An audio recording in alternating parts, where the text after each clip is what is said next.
see the devil beside you. Oh, I see him all right. I have to say, I was impressed.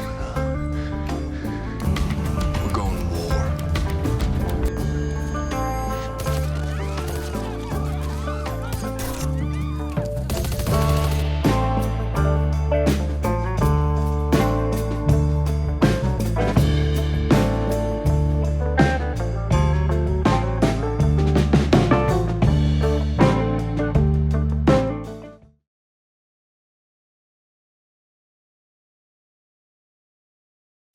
Hey, mister, you even know what's going on?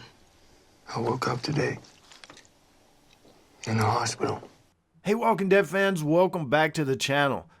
This is the third video in my week-long series, Rick Week, Rick videos, Rick-centric videos. And, you know, Rick, he was just a normal dude. You gunshot? We got a little bet going. My boy said you were a bank robber. It was season 1, episode 1, when we met Morgan and Dwayne. They had that little bet going, but then Rick revealed his true profession. Sheriff's deputy. And those skills certainly helped him out. And even in the beginning, he had the keys to the station. So he goes and gets some guns, he gets a car, and makes it pretty far anyway until he has to get that horse, right? But his skills as a sheriff's deputy, seeing people and their actions and reading people and situations and things that are wrong and even making decisions within situations. I think that definitely has helped Rick Grimes in this apocalyptic world. Because fighting the walkers definitely is one thing, but fighting the living and working with the living and dealing with the living, all of that is definitely such a huge part of the whole apocalyptic thing. And a lot of times discussions are brought up between Rick being the good guy or the bad guy. Is he a psychopath, a sociopath? You know, I just think Rick suffers from psychosis. You know, he's psychotic and at different times under different situations. And, you know, the definition to that is when one is losing his mind as far as its grip on reality. And when Rick was seeing Lori and stuff like that, after she died, the phone ringing and those times especially, I think that's just psychosis. But when you're dealing with the governor and people like Negan, that's talking about different personality traits. So like the governor, I would definitely say he's a psychopath. Some people would say he's a sociopath, but I would go under the psychopath thing. And it can be argued with Negan as well. Some people think he's a psychopath. Some people would say more of a sociopath, but some others would even say Negan isn't any of those. And an argument against that is that they're in an apocalypse. All of these people, whether it be Negan or Rick or the governor or any of the other people, characters, they've all been through who knows what. They've had to kill, they've had to steal, they've had to make choices, they've had to align themselves with this guy or that guy and rely on help and possibly help others and lose people, and just the many, many different situations that they've been in. The same rules, the same definitions of like a psychiatrist trying to determine what diagnosis to give a person, whether it be a psychopath or whatever. An argument arises that those definitions aren't the same anymore because of the world they live in. But the governor was definitely the first big bad baddie that Rick had to go up against. And it's funny because when Rick saw the prison, he's like, yeah, we just have to go in there and kill all those walkers. And they did it. And the governor heard about this. I remember in one of the episodes, the governor was like, they took the prison? And it seemed like there was 2 or 3 others within the governor's group there that was like, how'd they do that? Like, it was an amazing thing. And of course it was an amazing thing. I mean, Rick Grimes, he's a superhero. He's a badass. I mean, the governor is one of the biggest villains of the show. Rolling Stone ranked the governor 11th in the list of 30 best Walking Dead characters. In 2009, the governor was ranked as IGN's 86th greatest comic book villain of all time, and was ranked number 28 on TV Guide's list of the 60 nastiest villains of all time. And David Morrissey, who played the governor, for his performance, was nominated for the Best Supporting Actor at the 39th Saturn Awards. And there is 3 novels written about the backstory of the governor, and I do highly recommend those if you're interested, if you haven't read them. The complete backstory of the governor, which could be a spin-off movie or show, actually, if they actually do that, which would be great, I think. But the governor was just a really huge villain in the show, a big character. The comic was kind of different. In the TV show, the governor was fighting Rick, was about to beat Rick's ass, really, was on top of him beating his ass, and Michonne stabs him. And that was a fatal wound, I think. But before the walkers could get to him, which I think would have been his ultimate demise, not Michonne's wound, which would have if the walkers weren't around. But then the character Lily, Tara's sister, comes up and shoots him in the head. And of course, she dies right after that. She does get devoured by walkers.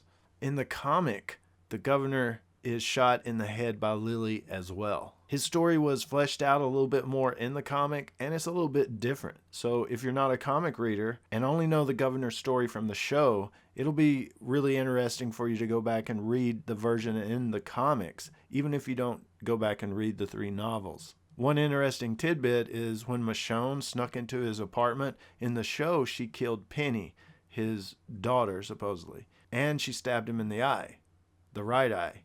In the comic, she snuck in and tortured the governor. Not only stabbed him in the eye, the left eye, cut off his arm, and I think it's you-know-what. But the governor started a long trend for Rick, downhill trend, really. The governor was a really terrible battle. It split the group up, split everybody up. It just led to several more tragic situations and groups and meetings and people, Terminus, all the way through. Rick really didn't get to stop and take a breath at all from the point the prison fell, from the point of the governor, all the way to like Alexandria, really. When they got to Alexandria, it was like, wow, walls, like food and safety and security and peace. And wow, what is this? This is so foreign to us. Rick really wanted the prison to be like an Alexandria, a safe, secure place. And man, it was. They could sleep and not worry about things, especially the walkers. If anything, they just had to worry about people, but they were pretty secure against that as well. It took the governor and his tank to bust through the fence. That same thing happened in the comic. The governor had a tank and busted through the fence and everything, with his whole intention, the governor saying, hey, I want the prison, but then he just got so pissed off he used a tank to bust through it and blow a lot of it up that it was then inhabitable, even if he had won the prison. And if you see in the books and stuff, Lily does a lot after that point. There's a whole story following Lily after that point. But Rick, the first person he killed a bunch of zombies, but the first person he killed in the show, in the series, was Dave, and the second person, Tony, in that bar when Rick and Glenn went to get Herschel, and Dave and Tony came in talking about Nebraska, if you remember that. Dave was the first human to be killed by Rick after the apocalypse. Dave and Tony. So by the time they got to the prison, Rick killed a prisoner as well. He had to infiltrate Woodbury to get Glenn and Maggie back after Merle captured them. The governor and the prison falling was definitely a big event with Rick. Showing him fear the living was definitely a motto. The questions, they came up with the questions. How many people you killed? How many zombies you killed? Because that's a thing now. How many people you killed is definitely a question to ask someone. And we've all done bad things, a lot of people would say. One of the most ruthless foes of Rick Grimes, the governor. And Rick Grimes came out on top. Barely.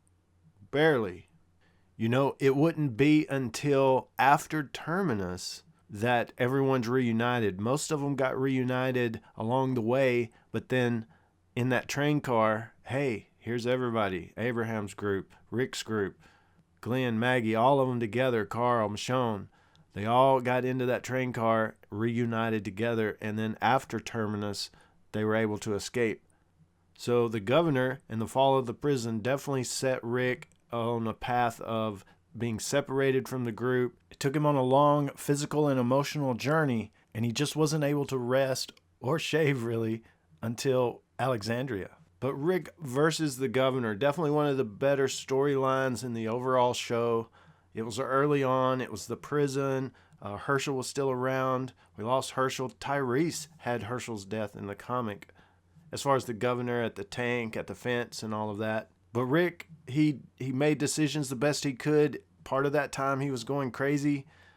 But overall, they made it out. And the governor just became a memory. Just one of those bad guys that they had to defeat on their way to trying to build something a little better than what the governor was proposing.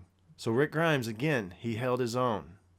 Even though he came out beaten, bruised, and scarred. It just goes to show you sometimes you do need some friends and family in the world to help you out of situations, to help you win a battle that you may be fighting. And as far as the world today, it's April 29th of 2020. We're in the middle of the coronavirus thing. And family and friends, definitely good things to have when stuff like this is happening. Because we are fighting a battle and we're all in it together. Let me know what you think about it all in the comments below, and I will join you there. As always, guys, thanks for watching, and stay tuned for more dead stuff. I'm gonna tell you the secret. Smell a gunpowder and you see the blood, you know what that means? It means you're alive.